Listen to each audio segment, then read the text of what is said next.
Hey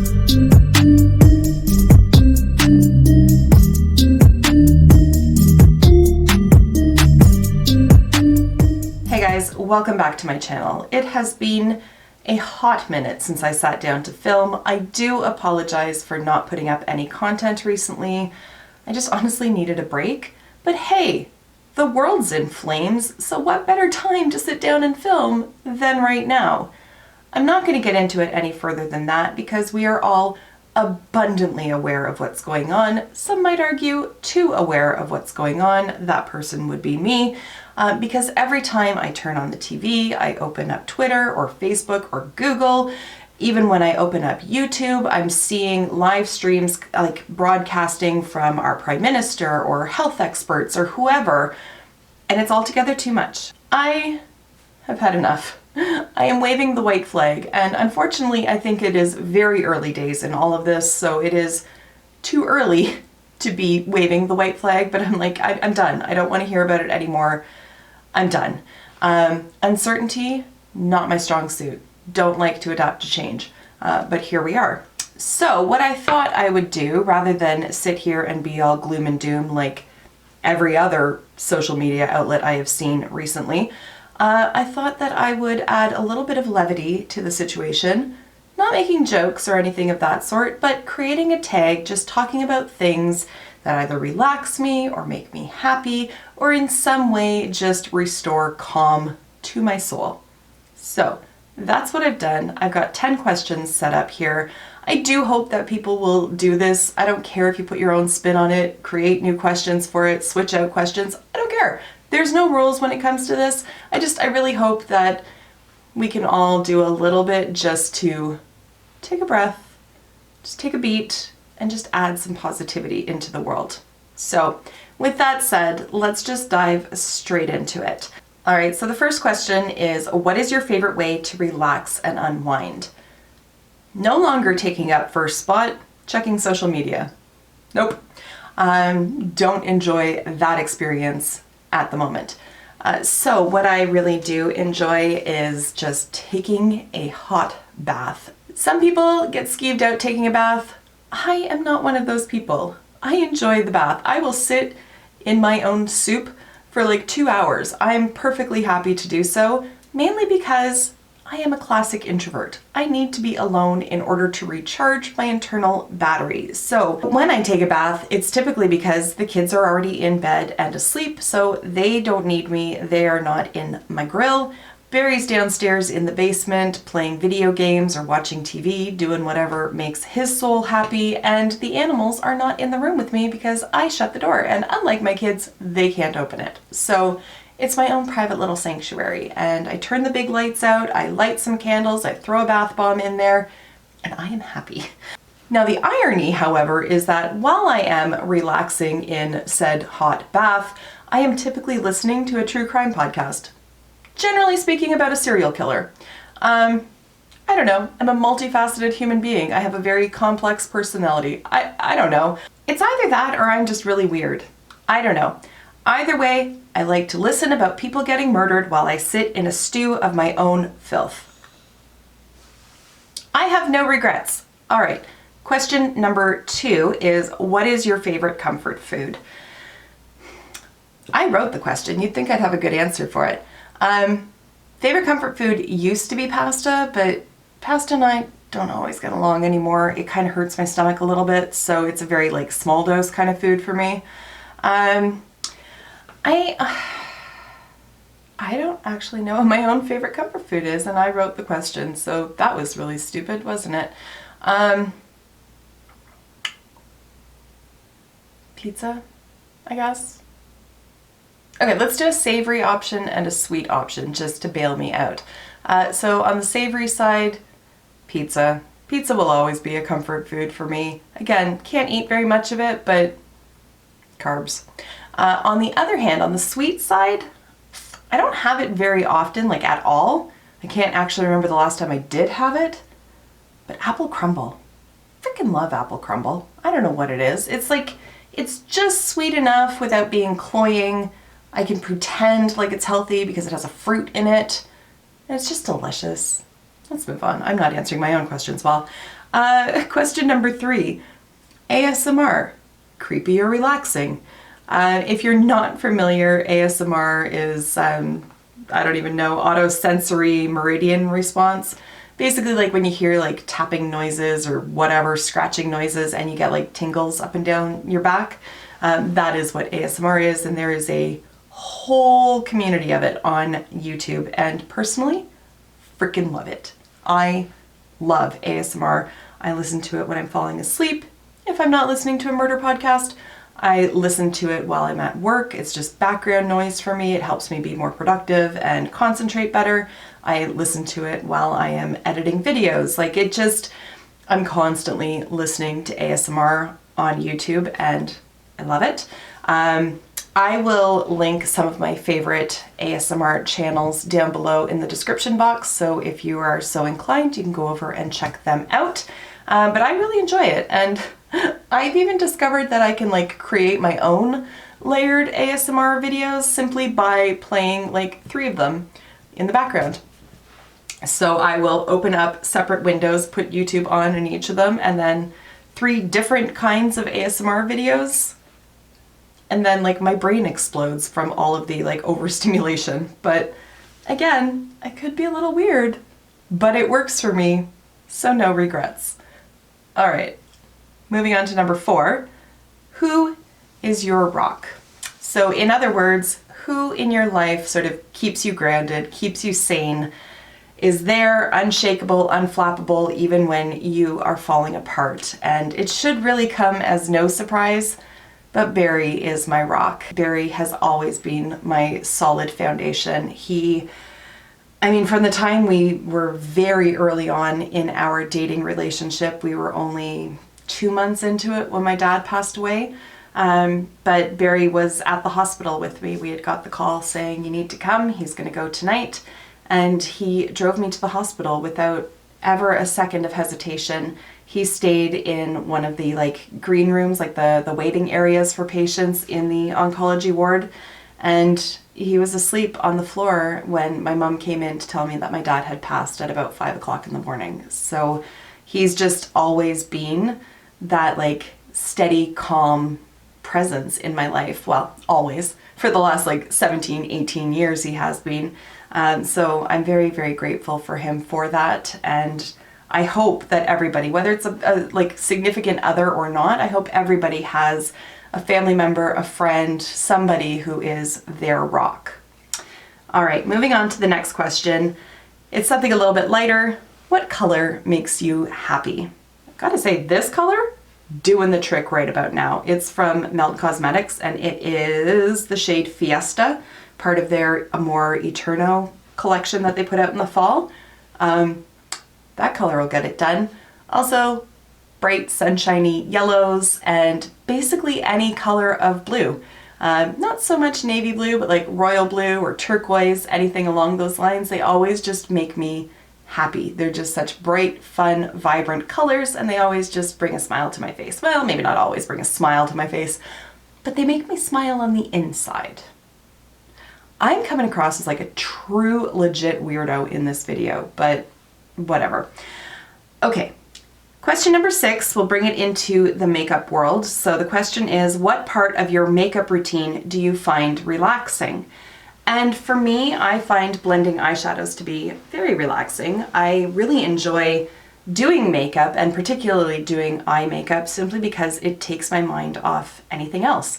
It gives me something to focus on, it keeps my hands busy, and it gives me like a sense of purpose, if you will, because I have like an objective that I'm trying to achieve, and therefore I'm focusing on that rather than all the other crap that's going on in the world.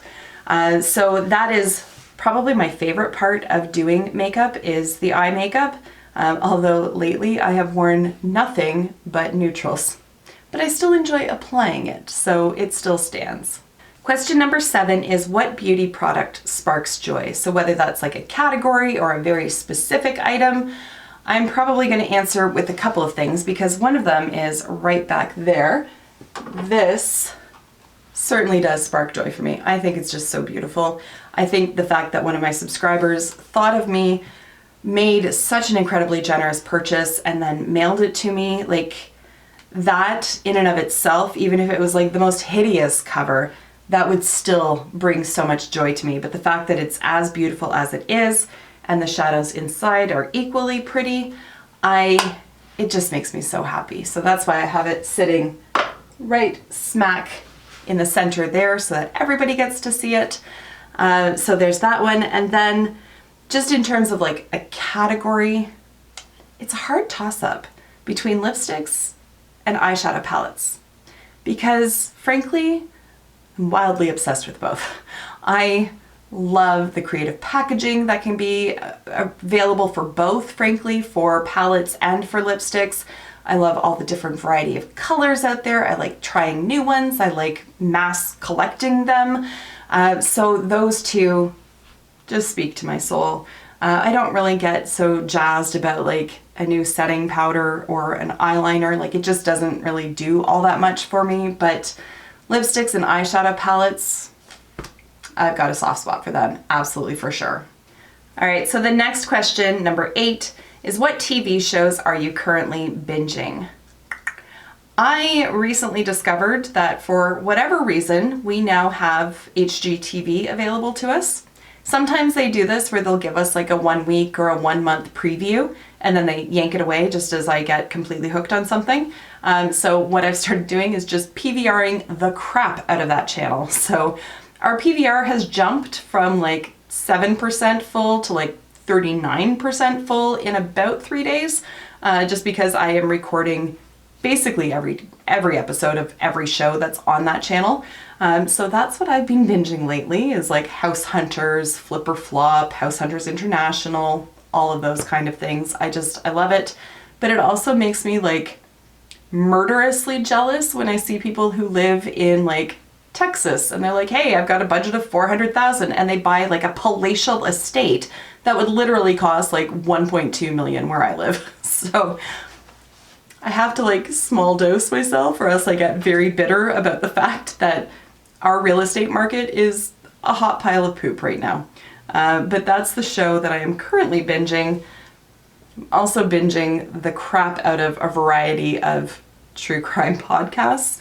Doesn't really fall into this category, but I'll leave a little short list in the description down below so that you too can listen to murder at your leisure. I did just finish watching seasons 1 and 2 of You on Netflix. Watched a few episodes before I went to Mexico with my daughter, and then watched the majority of them on the plane and while we were there. So that was an interesting show. I really can't decide if I like it or not. I mean, it was compelling enough that I kept coming back to it. But if you like asked me to tell you what character I really like, I don't know. I think I like the actual Will in season 2, but that's about it. Everybody else has some like glaring flaws in their personalities, let's put it that way. But an interesting premise nonetheless. All right, question number 9 is what song or artist or genre of music always gets you pumped up? What makes you happy? And I cannot narrow it down to a specific song. There are certain songs that like never fail to get me pumped up, but I think I'm gonna go with genre on this one, and it's 90s alt rock. It takes me back to my teenage years. The music, fan-fucking-tastic, fantastic, and nothing will ever be as good. Yep, I said it. So that's something, and Barry and I both like love 90s alt rock, so we will have a couple drinks, rock out to Korn. Like, welcome to our Saturday night. But yeah, 90s alt rock. I am so excited, and I really hope that all of this stuff gets resolved by August, because we are supposed to be going to a concert in Toronto that has it's Green Day, Weezer, and Fall Out Boy, and it sounds like it's going to be one hell of a good show. And if we are all still in quarantine come August, I will have bigger issues than the fact that I'm not going to go get to see a concert, but it will be just a little layer of icing on top of a crap cake. Okay, last question. Who makes you happy on YouTube? And I'm going to limit myself to 3, if only because if I try to list everybody, I will inevitably forget somebody and I will feel like a gigantic butthole for doing so. And I don't want to inadvertently offend anybody. So if you're not in this very short list, please do not take offense. I still love you. You still make me happy. It's just I'm picking 3. And the 3 that I'm picking, we're going to do this as double duty. So y'all are also tagged to do this tag. Or switch out questions or make it your own. Like, I don't care. Just spread positivity. That's kind of the whole goal here. All right. Number 1, Emily Hanhan. What can I say? If you haven't checked out Emily Hanhan yet, you absolutely need to. She is such a delight. She is somebody on the platform that I could picture myself being really good friends with in real life. She doesn't scare me or intimidate me. A lot of people do. I'm very easily intimidated by other people in social interaction in general, but I feel like we could sit in a room and just be chill together. Like, I feel like she would just be very genuine, and what you see on camera is who she is. And I've really enjoyed getting to know her over the last few months, and I really do hope that when all of this World is on Flames stuff calms the hell down, that I can safely cross the border and go visit her. So the second person is somebody that I haven't had the pleasure of interacting with, although I would freaking love to, and that is Robert Walsh. I just want to meet him, give him a hug, and be like, okay, go about your day. That's all I need in life. We're good. Because I think he's such a freaking delight. I love his accent. I love his personality. I love his dry, sarcastic humor. I love how he can convey so much with just like a little eyebrow lift or a little like look at the camera. I think he's perfection. I love his channel. I've learned so much from it. He just makes me happy. I've learned so much from his channel, and I want to be his friend. But not to the point where he feels comfortable to critique my makeup, because I would die a million deaths. I would die a million deaths. However, just want to be his friend. All right, so third, and I don't know why I keep like you don't know what third means. Like, I need visual aids to like actually describe what the number 3 is. I apologize. Anyways, last but not least on this list of 3, Samantha March. She and I don't really interact all that much, although I certainly know of her channel. I've watched a ton of her content and I really enjoy her. I think she knows like that I'm alive. Like, we've said hi to each other in the chats on other people's lives, but I would be floored if she's watched my videos. We'll put it that way. She is, again, with that same genuine kind of spirit that the other 2 possess, and not trying to put anybody down, but still shares her opinions like openly and honestly. I find that a lot of her preferences in terms of makeup and beauty products in general are things that I also like, so I enjoy that aspect as well. But I really just appreciate her whole vibe, and I know when I go and watch one of her videos that it's not going to be super negative, or I'm going to walk away with some sort of like bitter taste in my mouth or anything of that sort. Like, I just really like her vibe, and she's one of those people that I watch her content and it like inspires me to do a better job with my own. Failing today, unfortunately, but the inspiration is there at any rate. And I also just really appreciate that she is willing to be so open and honest with her audience as well about struggles that she's had in her past and lessons that she's learned. And I really enjoy that, and I just really enjoy her content. She's probably one of the hardest working people on the platform in that she puts out videos every day. The content always feels fresh. Even when it's a series that is repeated on a weekly basis, it still feels fresh. I never get bored watching her videos, and I just really enjoy her, and she makes me happy. All right, and that is it, you guys. Those are the questions that I came up with. Probably not a novel concept, but I wanted to put something positive out there. There's so much uncertainty right now, and so much confusion and fear and panic even, that I just wanted to do what I can in some small, tiny little way to just help everybody focus on good things and what makes you actually happy. So I'm really hoping that people will do this tag just to accomplish that goal. And if you don't have a channel, feel free to pick a question or two and share your answers down below, because I like hearing what other people like to do to relax and all that kind of stuff as well, because I get new ideas from them. So there it is. Yeah, that's all I've got to say, guys. I hope that we can all remember to be kind and to just try to remain as positive as possible during these somewhat terrifying times, and beyond. It doesn't need to end once social distancing is at an end. We can still continue to be decent human beings. Bye for now.